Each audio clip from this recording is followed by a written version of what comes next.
departamento, que son también de interés de toda la población pandina.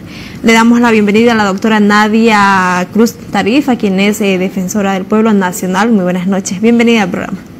Muy buenas noches, muchas gracias. Es un placer para mí estar nuevamente. ¿Qué está pasando? ¿Por qué estos casos a diario de muertes y más muertes? Espacio, estar en Pando siempre genera una nueva visión desde la Defensoría del Pueblo Nacional respecto a las poblaciones que atendemos, ver la diversidad, las particularidades propias de la región, en este caso de la Amazonía, siempre genera nuevas experiencias y nuevos retos institucionales.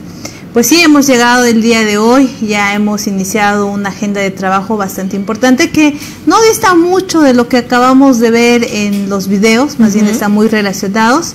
Una ha sido la firma de un convenio interinstitucional con la Universidad Amazónica de Pando, que genera un proceso de bastante importancia, no solamente para la población estudiantil, sino para el personal docente, pero también para el personal administrativo, y por las líneas de trabajo que nos hemos trazado, además con mucha repercusión hacia la población o hacia la comunidad de Cobija. Quiero resaltar la voluntad institucional por parte del rectorado, por parte de las autoridades de esta casa de estudios, pues una de las primeras tareas es terminar de conformar estos equipos interdisciplinarios para la atención y prevención de violencias. Habíamos señalado primero hacerlo dentro de la comunidad universitaria, pero ahora se va a hacer como una tarea de promoción de derechos, de erradicación de la violencia que favorezca a la población, a los que estábamos habitando en Cobija y también a las otras sedes que tiene la universidad. Entonces nos parece eso fundamental. También estamos ya iniciando el día de hoy un curso en Derechos Humanos muy importante con la universidad y bueno, estamos aspirando también ya a hacer un diplomado de alto nivel de Derechos Humanos con la Universidad Amazónica de Pando y con la participación de la Defensoría del Pueblo de Bolivia. Por supuesto que es importante justamente lo que se ha realizado en esta jornada en nuestro departamento, la firma de este convenio que, bueno, como usted ya lo mencionaba, doctora, va a ser de bastante beneficio para poder también hablar, tratar este tema de la prevención, la violencia que se está dando lastimosamente en estos últimos días. ¿Cuándo se va a iniciar específicamente? ¿Ya se va a poner en marcha este convenio?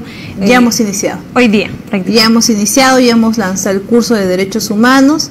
Ya hemos puesto los puntos focales para comenzar a trabajar el tema de la currícula para el diplomado en Derechos Humanos y ya tenemos igual los puntos focales para trabajar las líneas de prevención y promoción de derechos para erradicación de la violencia a través de estos equipos interdisciplinarios, pero también con personal específico de la universidad y de la Defensoría del Pueblo de Bolivia.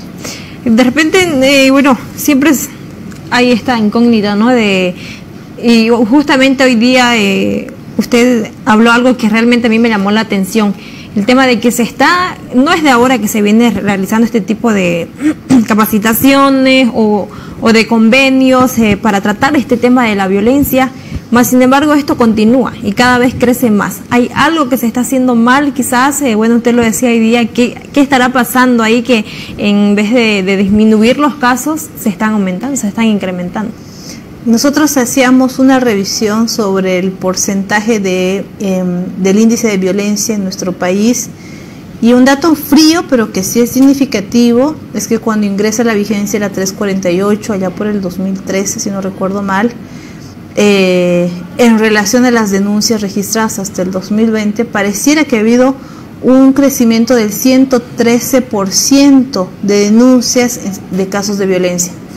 Ahora, esto por un lado es bueno porque visibiliza la problemática, nos está generando cifras reales, una línea base sobre la cual trabajar, porque además se distinguen los diferentes tipos de violencia. El tema de violencia doméstica, violencia intrafamiliar es una de las que siempre destaca, pero también el hecho de los feminicidios, el tema de agresión o violencia sexual, de violencia física, que también es importante focalizarlo.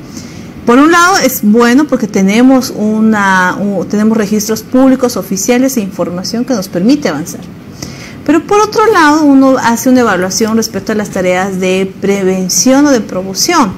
Y uno puede señalar que estas cifras deberían ir o en bajada o debería registrarse una línea recta, pero no un ascenso como el que ha estado sucediendo durante estos años. Entonces ahí uno puede deducir y decir, hemos fallado. Yo digo, no vamos a responsabilizar ni a un gobierno, ni a un partido, ni a una institución, sino al conjunto de instituciones que estamos con competencias para prevenir, para erradicar la violencia. Y estas cifras nos están demostrando también que las tareas que hemos hecho en prevención y en promoción no están funcionando, no han funcionado y que no son suficientes. Entonces, eso también nos está demandando poder hacer un trabajo de largo aliento entre todas las instituciones. Yo el día de ayer y esta mañana también lo señalábamos en la universidad, pedía que esa evaluación que deberían hacer municipios y departamentos cada 6 meses respecto a cómo está la violencia en sus territorios, sería importante que lo impulsemos desde la sociedad civil, desde la Defensoría del Pueblo, desde las otras instituciones, para que no solamente tengamos que la posibilidad de generar una alerta por el tema de violencia, sino principalmente para que podamos asumir medidas más eficaces para poder combatirla, para poder erradicarla como se señala. Usted habla de instituciones, doctora. ¿Cuáles serían estas instituciones? Y bueno, lo decía yo el otro día en una entrevista con una de las viceministras. Se habla mucho del tema de violencia, de feminicidios en esta oportunidad. No hace mucho tiempo ocurrió uno en la ciudad de Santa Cruz, cuando el agresor prácticamente en público acabó con la vida de esta persona. Y esta persona ya había asentado una denuncia correspondiente, se le habrá hecho, no sabemos, caso omiso o qué habrá pasado, pero también acá juega un papel fundamental el tema de la justicia, ¿no? Fundamental. Nosotros como Defensoría creemos que por cada caso en el que la justicia le da la espalda a la víctima, es una forma de desincentivar al resto de mujeres que están en situación de violencia para que puedan presentar su caso. Y esto no debe ser así. Esas malas señales de la justicia no deberían generar una suerte de sometimiento para las mujeres, sino más bien para poder entender que los casos de violencia no atendidos, no denunciados, no asumidos de forma correcta dentro del Estado, lo que puede generar es la muerte, acabar con la vida de las mujeres, y creo que esa debería ser también una señal. Ahora, el sistema de justicia interviene cuando todo el sistema anterior de prevención no ha funcionado. Cuando la mujer que está acudiendo a pedir auxilio, a pedir socorro, a pedir protección por parte del Estado, porque la situación de violencia que está viviendo ya no la está tolerando. Entonces, creemos como Defensoría del Pueblo que si bien la tarea del sistema de justicia no es tanto de promoción, sino más bien de atender lo que ya se ha errado, sí es importante que se dé señales correctas de no impunidad, de protección oportuna y adecuada a las mujeres, para que se pueda fortalecer a las mujeres que están yendo a denunciar, y por otro para incentivar a que otras mujeres puedan acudir también al sistema a buscar ese apoyo, ese auxilio. Por supuesto que sí. Bueno, y esto involucra no solamente a los feminicidios, sino también otro de los... Un padrastro lamentablemente también quitó la vida a un niño, que esto ya se convierte en un infanticidio, y también viene de la misma causa, similar. La mamá, la mamá en esta oportunidad del niño ya había presentado la denuncia correspondiente, decidió volver, que es un error que también cometen muchas mujeres, y bueno, ya en temas de venganza el otro le quitó la vida al niño. Es algo, ¿no?, que así prácticamente... Que pareciera como una historia que podemos ver a diario, que si no fuera por la fatalidad del infanticidio, podríamos deducir que ese tipo de casos tú lo tienes con muchas de tus amigas, lo mismo yo o un familiar. Y es cierto, por eso digo, estos casos de violencia no atendidos de forma oportuna, no atendidos de forma debida, lo que puede generar es la pérdida de vida.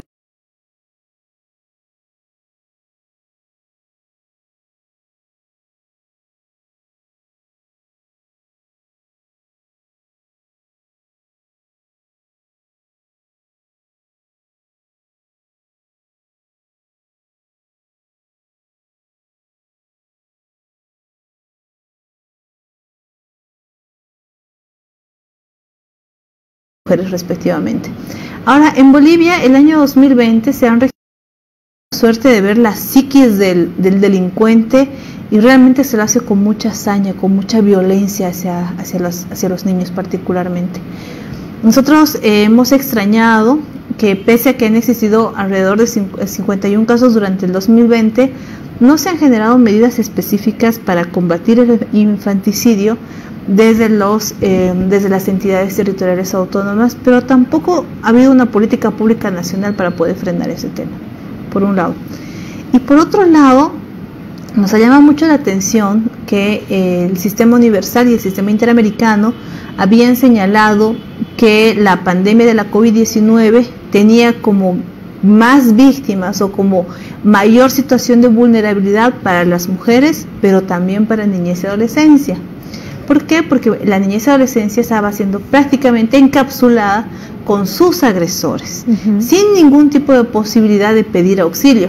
En ese punto nosotros realizamos un verificativo nacional respecto a cómo el Estado estaba atendiendo desde sus instituciones a niñez y adolescencia, que hemos evidenciado que al menos en cuarentena rígida las defensorías de niñez y adolescencia habían decidido cerrar las puertas, colgar los teléfonos y ni siquiera habilitar un portal web, ni siquiera hacer seguimiento a los casos que ya conocían antes de la declaratoria de cuarentenas, y que lastimosamente el día de hoy la situación, si bien ha mejorado, porque todos estamos yendo a trabajar, todos tenemos que abrir las instituciones, no termina de ser una solución, porque por lo menos en Bolivia, con las subnacionales del 2021, las autoridades municipales salientes, que siempre han tenido a sus servicios de atención de víctimas como el último eslabón de su gestión pública, pues no han contratado al personal suficiente, no han generado servicios sostenidos y además adecuados para la atención de la población, que en este caso hay que ser honestos, siguen cerradas en sus casas, posiblemente en las manos de sus agresores, sin ningún tipo de posibilidad de auxilio. Entonces, ese tema también es fundamental y creo que va a ser un reto de las nuevas autoridades que están ingresando, ya la próxima semana. Justamente tocó este tema y la verdad es que hay que resaltar, nosotros como trabajadores de prensa, obviamente también estamos a diario en busca de la información, en busca de datos, y es tal y como usted lo dice, no solamente en el tiempo de pandemia, sino ahora que ya estamos quizás un poco más flexibilizados, tampoco se encuentra estas autoridades en sus oficinas, y es algo que lo voy a decir públicamente porque en varias oportunidades me he dirigido a tocar ciertos temas y queremos pensar que es por el tema de que ya se están retirando las autoridades, no sé, aunque tampoco sería lo correcto, ¿no es cierto? Pero lo que usted dice, se vienen nuevas autoridades y esto tiene que ser fundamental, prioritario, porque se está hablando de aquellas autoridades que trabajan en el cuidado de los niños, víctimas también de violencia, ¿no? Sí, yo creo que es un punto que tú tocas muy central y es algo que no entienden las autoridades que están saliendo. Uno es funcionario público y uno tiene responsabilidad funcionaria hasta el día en que deja el cargo. Es decir, el día de hoy, si el servicio no está siendo atendido, si no le estás pagando el salario a los de la Defensoría, si no le estás pagando el salario a los trabajadores en salud, si no estás pagando la canasta familiar, si no estás haciendo ningún tipo de refuerzo para las escuelas ante una posible clase semipresencial o presencial, tienes responsabilidad, y esa responsabilidad no se acaba cuando tú te vas a tu casa y dejas tu cargo. Esa responsabilidad les va a seguir incluso después de que dejen el cargo, y es algo que no se entiende. Nosotros también, yo quiero ser públicamente muy crítica, hemos visto casi un abandono por parte de las autoridades municipales al menos, y algo así entre paréntesis, que es parte de las actividades que hemos desarrollado, que te puedo contar igual en un ámbito de transparencia. Nosotros desde el año pasado habíamos observado que el municipio de Cobija no tenía un reglamento adecuado a la ley de 243, ley de violencia y acoso político hacia las mujeres. Sí. Y nos sorprende que justamente ha sido el municipio de Cobija uno de donde nosotros como Defensoría del Pueblo hemos insistido para que puedan adecuar, porque los casos de violencia y acoso político a las mujeres existen, se dan y no tenemos cómo defendernos.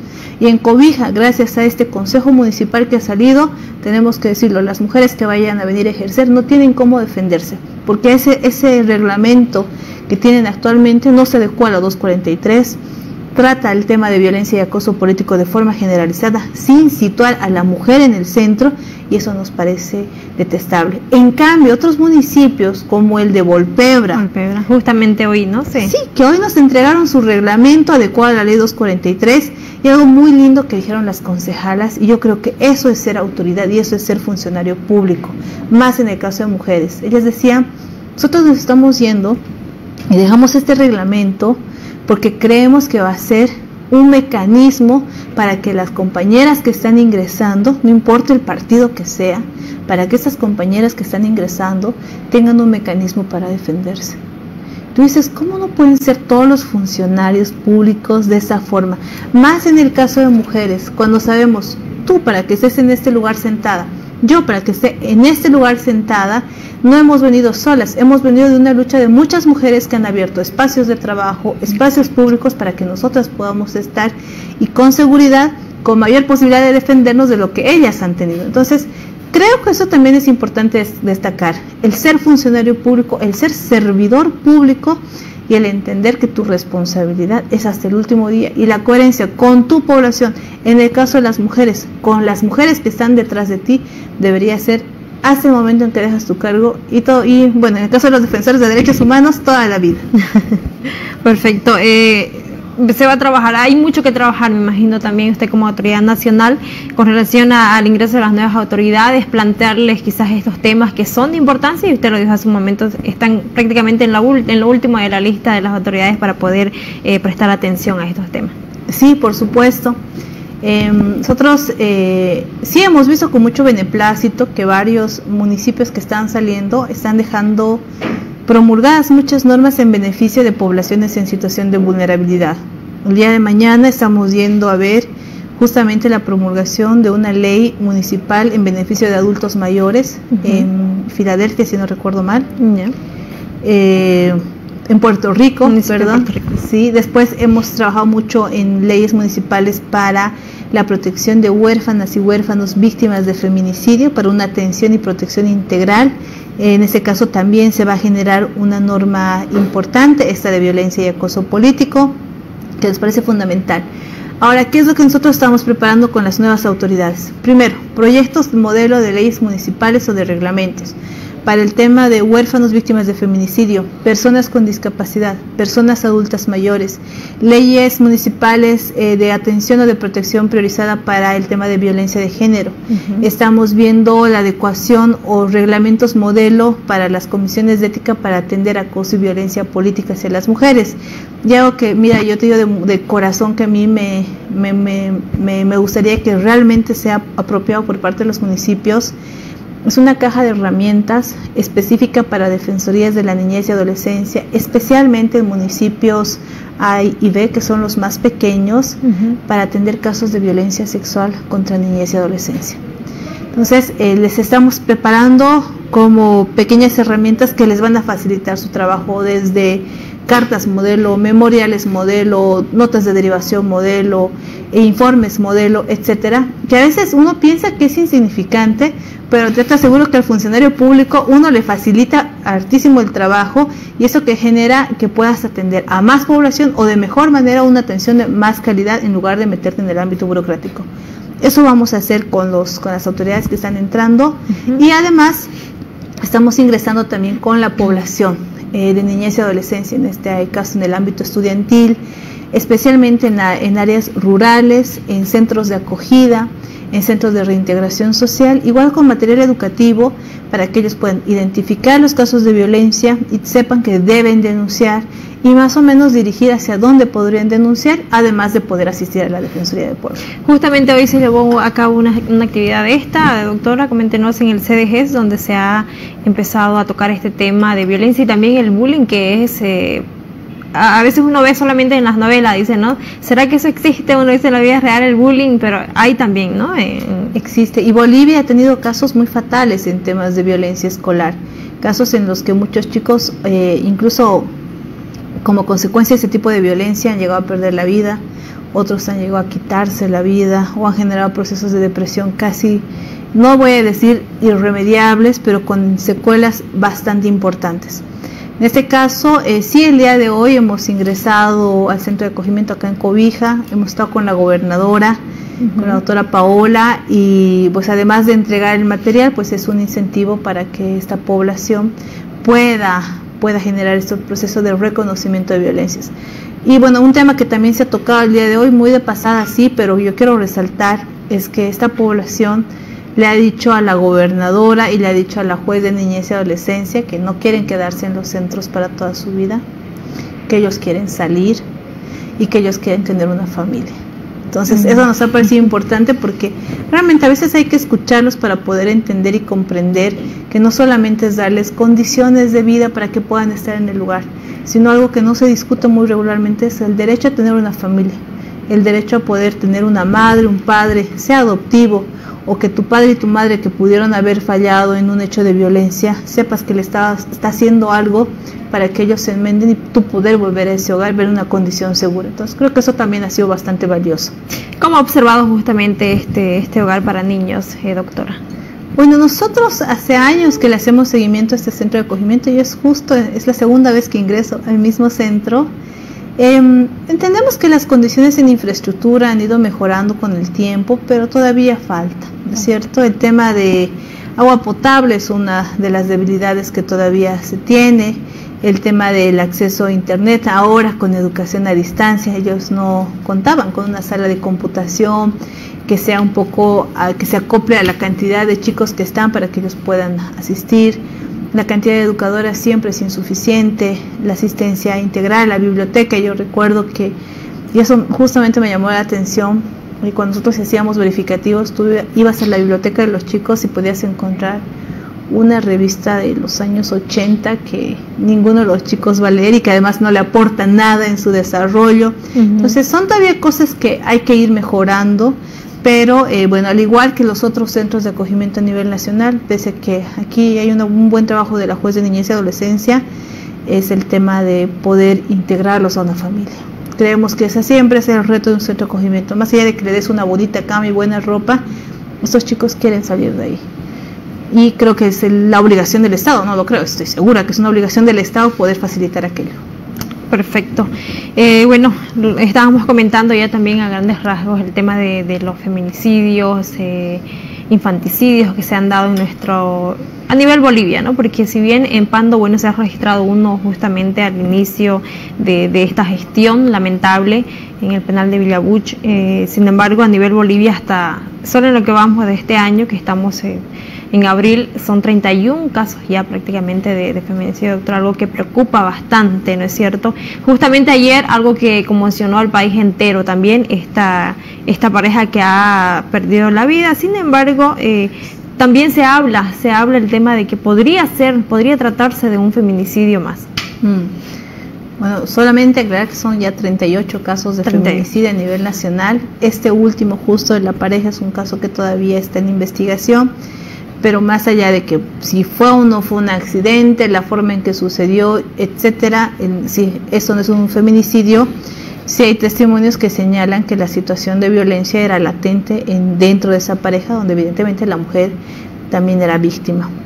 Entonces, sí es un tema de alarma, y más allá de que Pando, por ejemplo, se tenga un caso de feminicidio, cuando uno hace una evaluación sobre los estándares mínimos que debería cumplir el municipio y el departamento, no hace solamente una relación sobre cuántos casos de feminicidio tienes o cuánto tu tasa está aumentándose en relación al semestre anterior de la gestión pasada, sino también a los casos de violencia, ¿no? ¿Cómo está la situación de violencia? Y algo que en Pando es una deuda pendiente, pese a que ha habido buenos avances con la gobernadora, es el tema del embarazo adolescente, que encubre situaciones de violencia sexual contra niñas y adolescentes. Entonces es algo que hay que continuar trabajando, pero creo que Pando, con un caso de feminicidio, ya tiene que estar alerta. Exacto. Y tiene que estar pendiente para poder trabajar la violencia en general.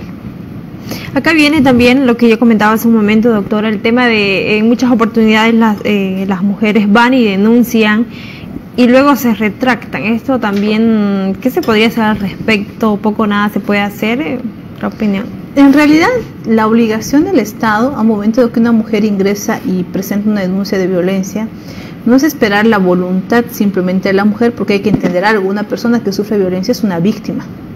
Y como víctima es en una situación de vulnerabilidad, y en esa vulnerabilidad no solamente requieres un abogado o que lo aprecien al violento, tú requieres particularmente una asistencia psicosocial. tú requieres que una psicóloga, un médico te atiendan, te hagan seguimiento. En muchos casos, entender el proceso de violencia que una vive es un proceso también de larga data, es un proceso corto, y en muchos casos se necesita el acompañamiento de profesionales técnicos. Entonces, no creo que a veces se focaliza, ¿no?, de que las mujeres van y luego se van a su casa y no quieren seguir los casos. Yo creo que deberíamos verlo por el otro lado, es de por qué el Estado genera como una fuga de mujeres que en un momento están generando o se están dando la posibilidad de presentar una denuncia. Ahí estamos fallando con el tema de asistencia, por lo menos psicológica, hacia las mujeres. El SLIM en cada departamento también es bastante importante, y bueno, en estos lugares no solo se atiende violencia hacia la mujer, sino también hacia hombres, ¿no? Porque hay hombres también que sufren violencia. La ley 348 no establece o no focaliza el tema de violencia solamente hacia la mujer, eso creo que hay.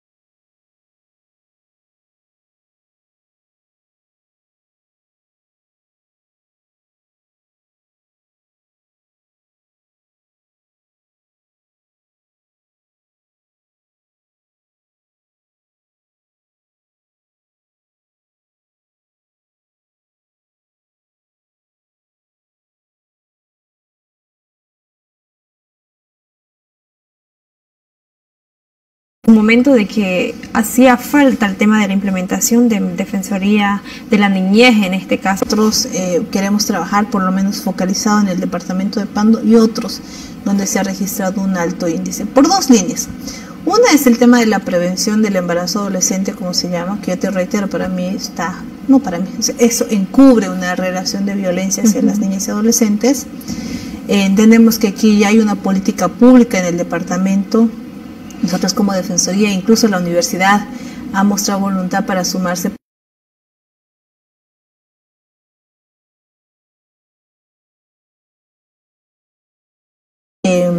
Por lo menos desde la Defensoría de Pando hemos seleccionado 5 municipios, categorías A y B, para poder ingresar y hacer un acompañamiento a las defensorías. Algo que sí, más allá de que el municipio tenga o no tenga recursos, pocos o muchos, tiene la obligación de mantener un servicio que se conoce como Defensoría de la Niñez y Adolescencia para poder atender esta problemática. Muy bien.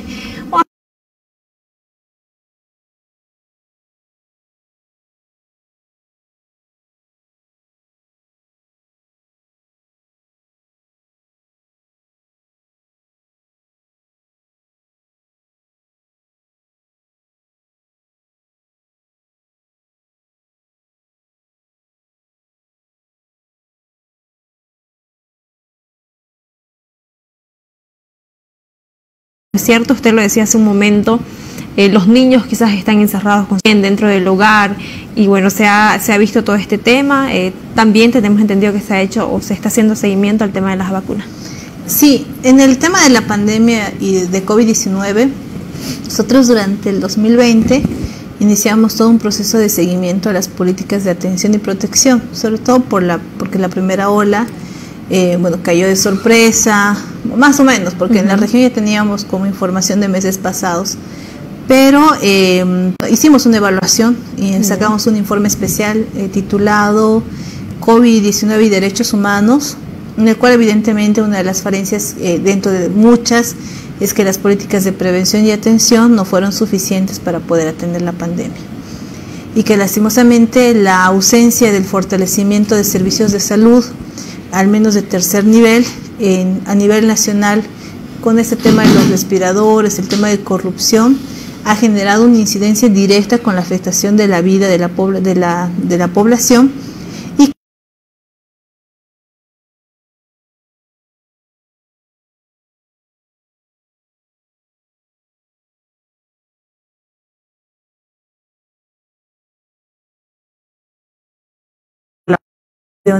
priorizadas. En el tema de información, una una observación que realizamos como Defensoría del Pueblo es que los planes de comunicación e información sobre la prevención o sobre la forma en cómo las poblaciones en situación de vulnerabilidad pudieran atender esta pandemia no fueron suficientes. Yo recuerdo que por lo menos el año pasado, en estas fechas, incluso hasta final de año, uno no contaba con información en idiomas originarios, no contaba con información diversificada para personas con discapacidad, con las diferentes discapacidades que tenían. En muchos casos la información solamente se había centralizado en ciudades capitales, no se había extendido hacia el resto de las poblaciones, entre otros. También en esa misma línea nosotros elaboramos informes especiales respecto, uno, a pueblos indígenas altamente vulnerables y COVID-19. Nosotros consideramos y concluimos que se ha puesto en peligro de extinción a muchos de estos pueblos indígenas porque nunca les llegó información del COVID, nunca les llegó la atención, nunca les llegó un folleto ni nada. Y a los que les llegaba de mala forma y generaba un rechazo por parte del pueblo indígena. También realizamos una evaluación sobre la atención en centros de acogida de larga estadía para personas adultas mayores en COVID-19. En ese momento pudimos identificar que muchos de los beneficios que se estaba dando para atender la COVID-19 o paliativos no estaban llegando a los centros de acogida, que los centros de acogida para adultos mayores no tenían las condiciones ni los equipos integrales para poder atenderlos, que la posibilidad de salir hacia afuera para poder recibir salud era un peligro permanente que generaba un ingreso del COVID hacia los centros y que en muchos casos lamentamos muchos fallecimientos como consecuencia de aquello. También hemos realizado una evaluación sobre la protección reforzada que el Estado le debió dar a las mujeres en etapa de pandemia de COVID-19. En el caso de las FELCSEBES, lo que hemos podido evidenciar es que habilitaron unas líneas de WhatsApp, pues que casi no te respondían nunca, que además las líneas de WhatsApp al final ni habilitadas para el tema de violencia estaban. No se contaba con una hoja de ruta para la persona que estaba denunciando por WhatsApp un hecho de violencia, o que la respuesta que te daba el operador policial a veces era decirte esto no es para atender violencias, o te daba una respuesta medianamente aceptable después de unas 12 horas, 15 horas de espera. Entonces también ha sido una población descuidada. Bueno, y así hemos ido emitiendo varios informes en contexto del COVID-19, que en muchos casos ahora sus recomendaciones nos están sirviendo para trabajar con las autoridades del Estado central, pero también con los departamentos y municipios para ir mejorando. En el tema de la vacuna, yo quiero felicitar al departamento de Pando porque no tienen el problema que tenemos, por ejemplo, en La Paz,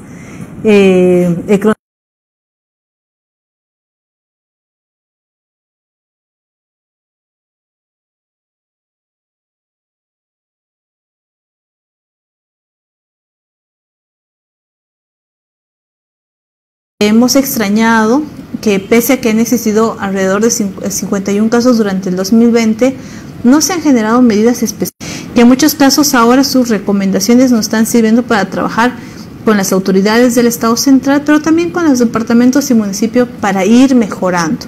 En el tema de la vacuna, yo quiero felicitar al departamento de Pando porque no tienen el problema que tenemos, por ejemplo, en La Paz, el cronograma para la vacunación, entendemos bastante falta la información por parte de estas instituciones competentes. Estamos hablando del CEDES Pando, socializar quizás un poco más.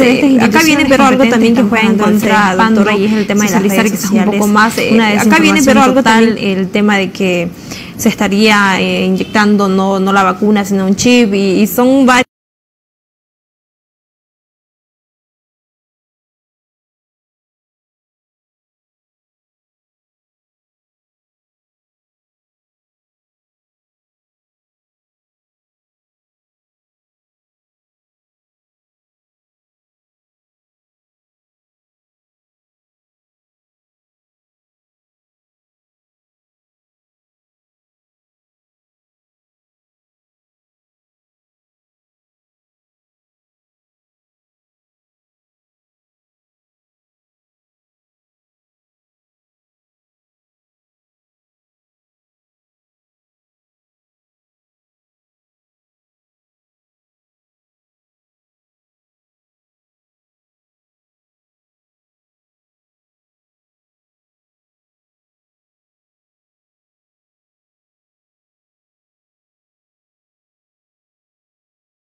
cosas que se le meten a la cabeza a la gente. Gobernación, municipios, se está fallando porque no estamos teniendo la capacidad suficiente para poder contrarrestar con información verídica y real esta información falsa. Pero aquí igual solamente este espacio, exhortar a la población. La COVID-19, creo que las cifras, altas cifras sobre muertes y contagios nos ha demostrado que existe, que es una responsabilidad no solamente personal ni familiar, sino de comunidad, poder primero utilizar todos los mecanismos de protección para no ser un factor de contagio hacia el resto de la población. Y tercero, es que si en ese momento el Estado realiza esfuerzos bastante grandes para poder traer la única solución que se está dando en el mundo, que es una vacuna, pues que la población tiene una obligación, un deber, no, reitero, no solamente por lo personal, lo familiar o lo comunal, sino por un tema de responsabilidad social, si se quiere, y es ir y ponerse la vacuna. Es en ese momento la única respuesta que se da a nivel mundial para poder combatir el COVID y no tener estas cifras fatales de muertes. Por supuesto que sí, hay que recalcar también esto que es muy importante, el tema de las vacunas. Se ha priorizado, incluso Pando es uno de los departamentos donde se ha priorizado enviar más vacunas por el hecho de que somos fronteras, ¿no es cierto? Exacto. Por el hecho del miedo, del temor también al ingreso de la nueva cepa brasileña, que está causando sin duda alguna bastante personas fallecidas justamente, y se está registrando en nuestro departamento, lamentablemente es así, varias personas mueren por día, y debido a ello es que se ha priorizado el departamento. No es porque de repente van a decir, están probando con los pandinos para ver si funciona o no funciona. No. Sin embargo es por esto, porque somos frontera. Sí, justamente eso es importante, y también aquí señalar que desde las instituciones del Estado central, desde la sede de gobierno, si se quiere, se ha pedido que se priorice las fronteras, justamente por este punto que es muy sensible. Sabemos que nosotros entre Cobija y la frontera con Brasil es casi un solo barrio, uno va y hace sus compras allá y los otros trabajan, o sea, es un solo barrio, es una sola comunidad. Por ese mismo hecho, y atendiendo esa realidad, es que se prioriza Pando. Yo concuerdo contigo, hay que aclararle a la población, no es que se ha hecho una prueba en el departamento, más bien creo que ha habido una buena política para poder priorizar en el departamento, cosa que a veces, lo que tú decías, ¿no? En otros departamentos hay largas filas, personas que están buscando poder acceder a las vacunas. Nosotros, por ejemplo, no hemos ingresado todavía, no hemos superado la fase de adultos mayores, todavía seguimos vacunando a adultos mayores. Entonces creo que eso es importante para poder concientizar a la población. La vacuna en ese momento es la única respuesta en el mundo para poder combatir la COVID-19. Perfecto. ¿Cómo se está trabajando, doctora, o se está viendo quizás también, no sé, el apoyo a estas personas, a estas familias en todos los casos que tienen un ser querido en los hospitales, que están obviamente contra la lucha desde la COVID-19, ¿no es cierto? Se está también atendiendo a estas personas, a los familiares, se está verificando en los hospitales que se pueda también brindar una buena atención a los pacientes. Sí, ha sido bastante complejo. Yo recuerdo que durante la primera ola de COVID-19, los médicos o el personal de salud creo que hace todavía un trabajo bastante destacable de reconocer, evidentemente, pero también hay que reconocer que el miedo, que la falta de experiencia, la falta de protocolos, normas específicas para poder prevenir y atender la COVID-19 claros, transparentes, han generado bastante maltrato para la población. Y no solamente en Pando, no solamente en Cobija, sino a nivel nacional.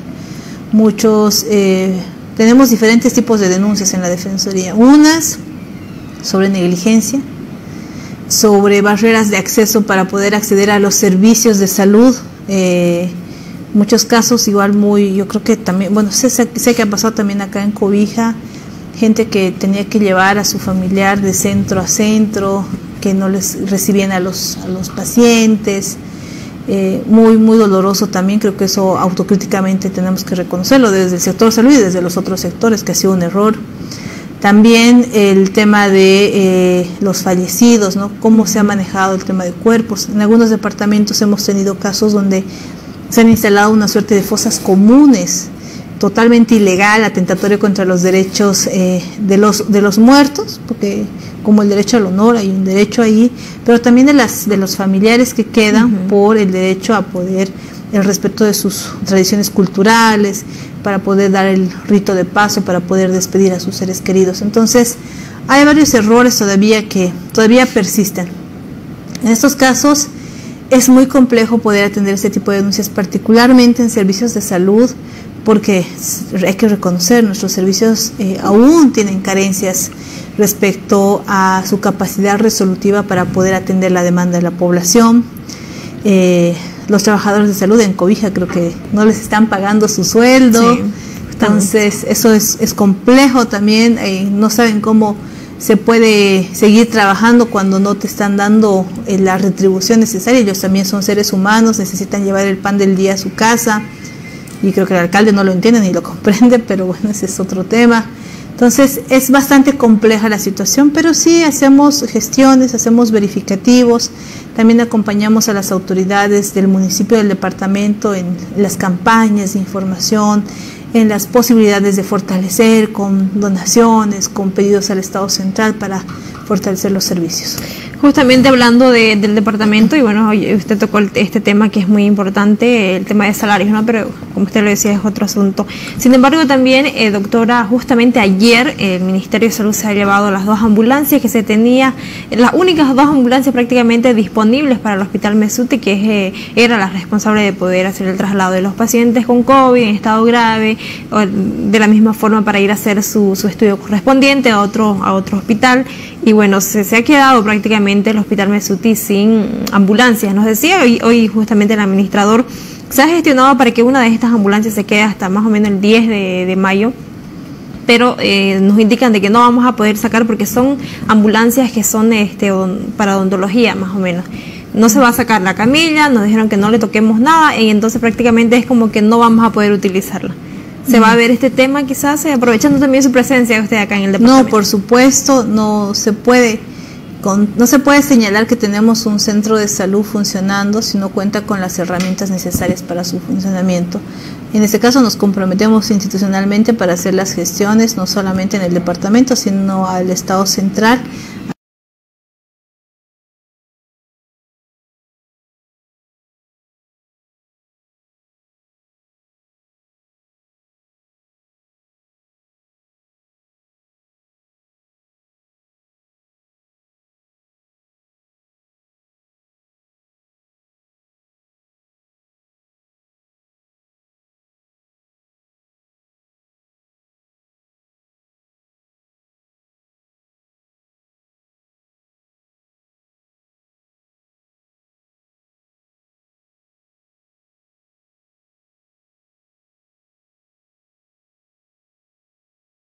A fin de que se pueda reponer pues al menos una ambulancia para acá.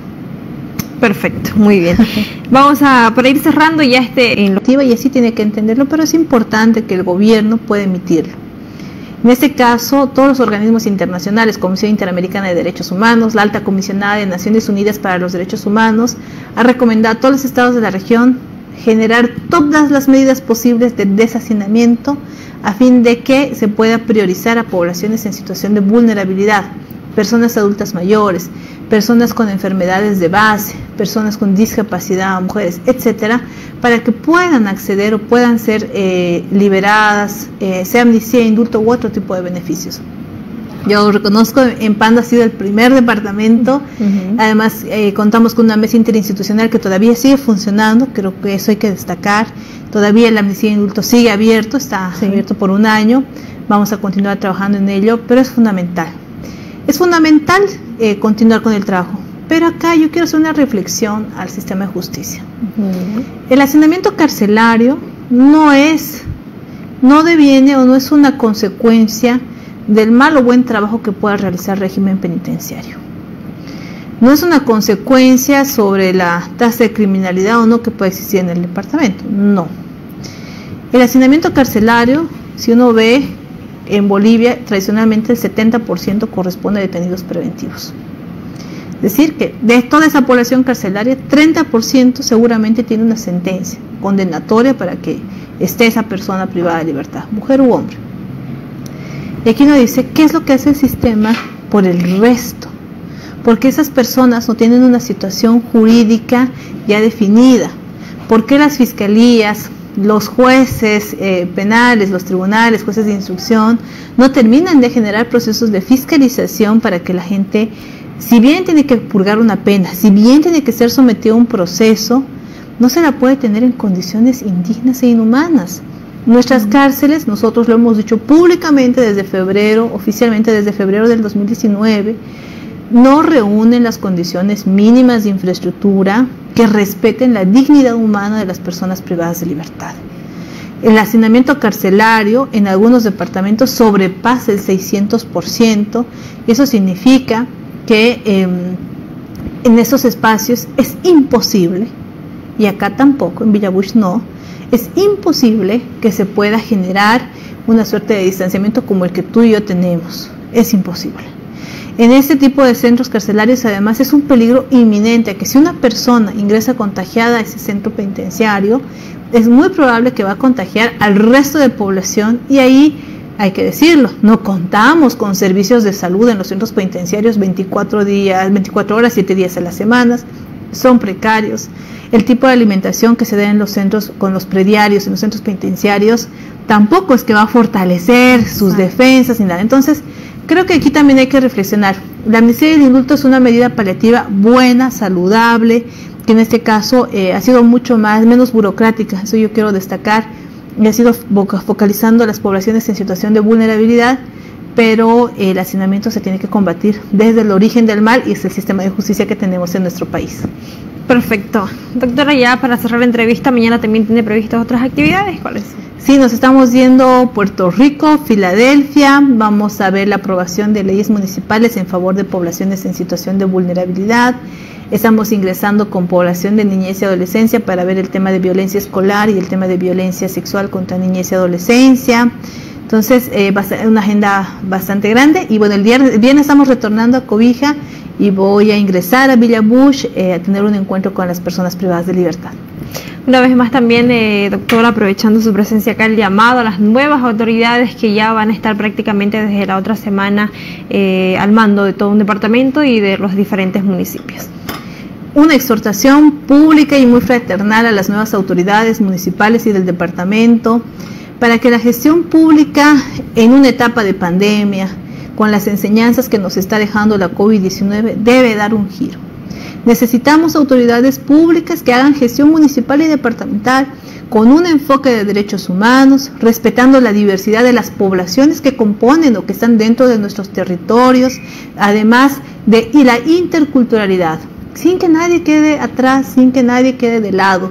Acá es importante ver que la pandemia de la COVID-19 nos está resaltando la importancia fundamental de los derechos humanos, la necesidad de protección de derechos como la vida, la salud, la dignidad, los derechos esenciales de todas las poblaciones. Yo digo muy respetuoso y muy fraternalmente, ¿es importante la reactivación económica? Por supuesto que sí, pero con un enfoque de derechos humanos.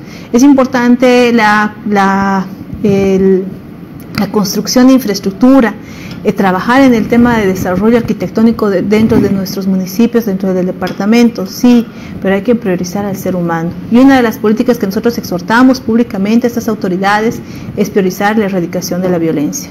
No se puede ser autoridad pública con bonitas plazas si a las mujeres las están matando. No se puede ser una autoridad pública destacable con lindas calles, lindas aceras, cuando a los niños los están matando, cuando las niñas, las adolescentes están siendo víctimas de violencia sexual, violencia física. Eso debemos cambiar. Necesitamos autoridades públicas con un verdadero compromiso por los derechos humanos. Muchísimas gracias, doctora. Sabias palabras, veremos que las autoridades entrantes puedan tomar en cuenta y trabajar así hasta el último día durante estos 5 años que les restan para trabajar. Que tengan una buena estadía acá en Cobija. Ha llegado en un clima perfecto, por cierto, no hay mucho sol, así que ya vino antes, ¿no? Sí, yo ya conozco lo letal que puede ser para una colla el clima de la Amazonía. Yo quedo muy agradecida porque se ha llegado con templadito acá. Uno de los departamentos más calientes. Muchísimas gracias, que tenga también un buen descanso. Usted ahí en casa, muchas gracias por permitirnos ingresar hasta su hogar con esto, tocando temas siempre importantes y también de concientización. Que tenga un descanso reparador. Buenas noches, permiso.